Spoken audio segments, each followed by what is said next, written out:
Hello everyone, welcome back. How's it going? I am Joe, the Lego guy, and I will be bringing you a quick review in honor of Endgame releasing fairly soon here in the next week or so. The Hulkbuster Smash. I actually found this set way tucked in the back corner of the Lego aisle in one of the local shops around my town, which I was very pleased at, and I got an extra 20% off since it's a very old set. They just went ahead and did that for me, which is absolutely fantastic. This set is near impossible to find in stores at this point, as it did release in 2015, a very, very long time ago. And there have been many waves of Marvel sets since then. So let's go ahead and take a look here at the actual physical build. So first, let's take a look at the side build, which is okay, it's adequate, I guess. It's just kind of there. It's the little part used to trap the Hulk, or possibly a barricade. I can't really figure out which one they're going for. But it's got a couple of nice little pieces. These wing parts from the Anakin and Obi-Wan starfighters from Episode 3, as well as a couple of other sets now. But those are stickers on there. It is not printed, unfortunately. And this part right here, it just moves up and down. And that is to hold Scarlet Witch to make it appear as though she's flying. So, not too much to say there, but let's move on to the Hulkbuster. So here he is in the flesh, or I suppose in the plastic, as it were. But overall, I do like the design. It's very sturdy, very bulky, for lack of a better term. But it's made pretty well. I mean, it does not compare by any means to the 2018 one, which is a completely different story, has the movable arm and all that good stuff. It just can't quite compare, but I'll get into that at a later time here. So looking back at the first one, the pieces that it used, these ball joint kind of ones, as used in the buildable figures quite a lot, which is good. It gives it a lot of friction, so it's going to stay where you move it to, and then some nice articulation as well. And then the fingers here are just on the clips, just like normal, so you can move and pose them as you will. You can have him just giving a thumbs up, whatever you'd prefer to do, I suppose. But I do like the use of the gold and the red pieces throughout the whole torso and the legs and everything. Again, I think this build could have been a bit better, but with the pieces that they had, they didn't do too terrible of a job, and I am very thankful that this piece right here is not a sticker. But so you can do quite a bit with him. I mean, just kind of pose him however you'd like to. He's got the flight stabilizers on the insides of his hands, and I really wish these pieces were red. That would have been fantastic and gone a lot better with the whole build rather than the black ones. And the other thing that I really don't like about this, as I'm sure you've noticed immediately when he's on camera, is going to be this part right here. The little Technic bit. You can see it from both ends here. I don't know why they didn't just make it shorter. They have the pieces, they have the parts, just do it. It seems like it would have been much more convenient and a lot better overall. So beyond that, I like the middle piece here too, as well, the transparent blue. So you can open up the shoulder pads here and the helmet, and that will give you access to the middle seating portion there, where you can actually put Iron Man in. You can stick him on the two little studs down at the bottom, had a bit of an issue there. And then just close it all up, and he can actually be in the suit, which is very nice. That's a nice little trick that they put in there. Beyond that, I mean, it's an adequate build, but again, does not even come close to comparing to the 2019 one or the Ultimate Collector Series one. So let's kind of take him out of the picture and move on to the minifigures. So here are the minifigures. We have Iron Man, Ultron Prime, Scarlet Witch, and last but not least, we have a big figure of Hulk. So let's start here with Iron Man. He does have the thruster capacity pieces, as well as Ultron Prime. They both have them, but one obviously is in red and the other is in the blue. So this is the Mark 43 Iron Man suit, one that I've always personally enjoyed. Very nice, nice suit in the movie. It looks really cool.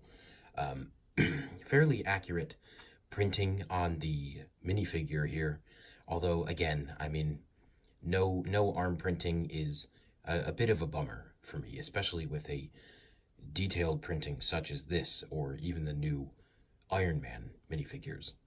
So if we open up his helmet here, he's got just his regular smirk kind of face, and turn it around, and we've got a bit more of an angry look with a raised eyebrow. So beyond that, I mean, we've all seen the Iron Man minifigures before, and I'm sure we'll see them all again, quite honestly. So the next one here is Ultron Prime, which I really do like. I've been waiting to get Ultron for a while here, as he's a bit difficult to pick up now that the sets are discontinued. But the printing on here is absolutely phenomenal. Very, very nice. It's got the silver and red. It's got all the wiring, all of that kind of stuff. As well as the neck piece goes very well with him here. He's just got his one face, as the other side is just more wiring and electronic parts. But it is printed all on the pearl dark gray color, except for the hands and the hip part.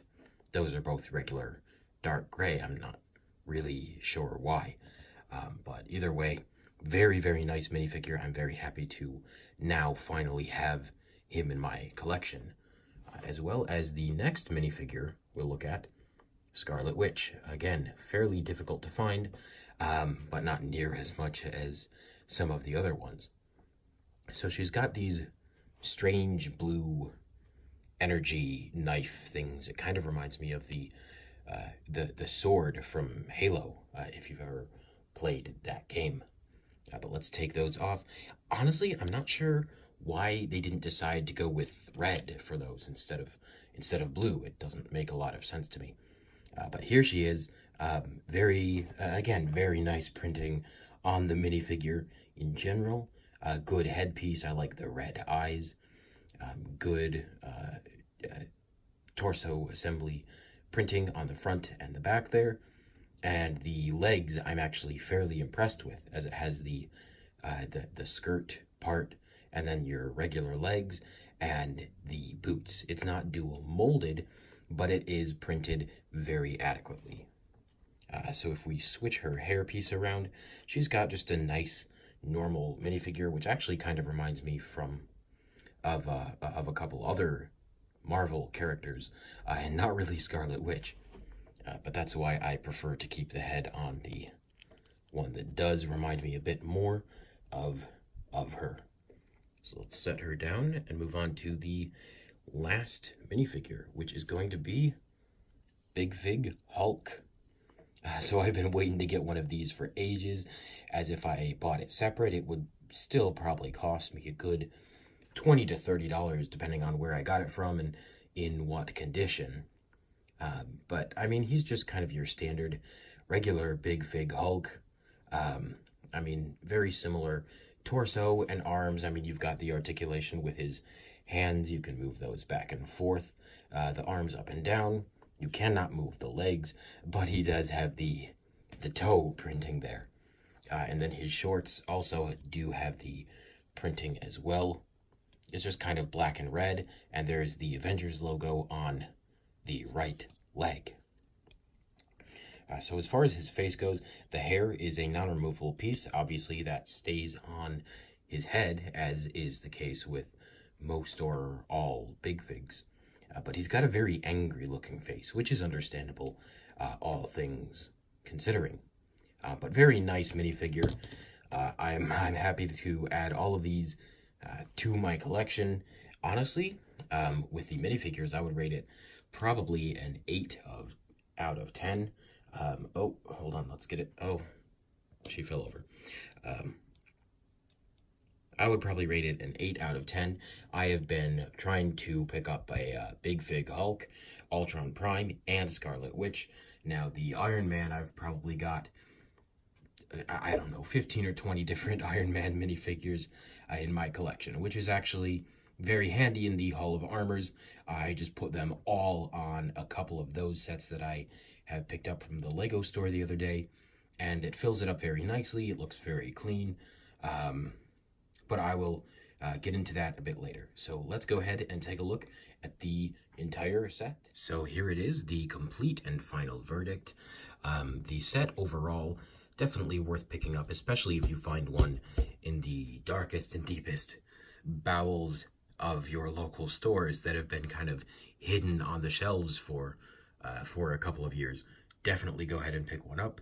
Absolutely worth it, as it's one that you can't find most places anymore, no matter how hard you try, unless it's, of course, online. But that being said, the minifigures are great. The build is adequate, but not spectacular. Again, I definitely prefer the new 2018 Hulkbuster set rather than this build. And then the Ultimate Collector Series, even more so than that one. So I guess that's the whole set. If you do have any questions, comments, concerns, want to see any specific reviews, or just outlandish videos in general, please just go ahead and let me know. Go ahead and give the video a thumbs up there for Hulkbuster, and I will see you next time.